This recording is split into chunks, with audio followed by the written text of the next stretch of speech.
வணக்கம். இன்னைக்கு நம்ம மகாநதி சீரியலில் விஜயும் காவேரி வீட்டுக்கு வர அவங்க சித்தப்பாக்கு ஒரே எரிச்சல், ஒரே கோவப்பார்வை. அதுக்கப்புறம் பார்த்திங்கன்னா இங்கிட்ட பாட்டியும் அவங்க சித்தியும் ஆரத்திலாம் எடுத்து உள்ளே கூட்டு வச்சு பேசியிருக்காப்புல. எல்லாம் ஒரே சந்தோஷம்.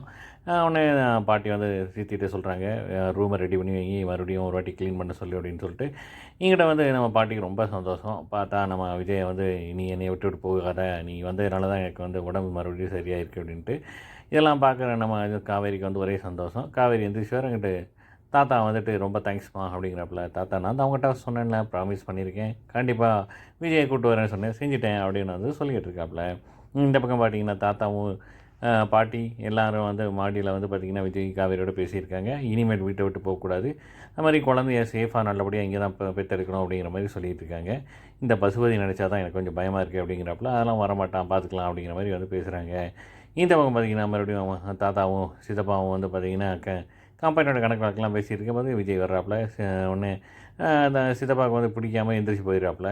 உடனே தாத்தா விஜயும் காவேரிகிட்ட சொல்கிறாப்புல, இனிமேல் கம்பெனியை டேக் ஓவர் பண்ணி பாருங்கள் அப்படின்னு சொல்கிறாப்புல. என்னாலலாம் முடியாது அப்படிங்கிற மாதிரி சொல்லிகிட்டு இருக்காப்புல. எனக்கு இன்ட்ரெஸ்ட்டே இல்லை, எனக்கு தயவுசெய்து ஒரு குழந்தைய மட்டும் பெற்று விடுங்க, நான் கொஞ்சிட்டு இருக்கேன் அப்படின்னு சொல்லி அது முடிக்கிறாப்புல. அதோட முடியுது. பாட்டி அவங்க நம்ம சாரதாமாவுக்கு ஃபோன் போட்டு நம்ம காவேரியோட ஃபங்க்ஷனுக்காக பேசிகிட்டு இருக்காங்க. பார்க்கலாம்.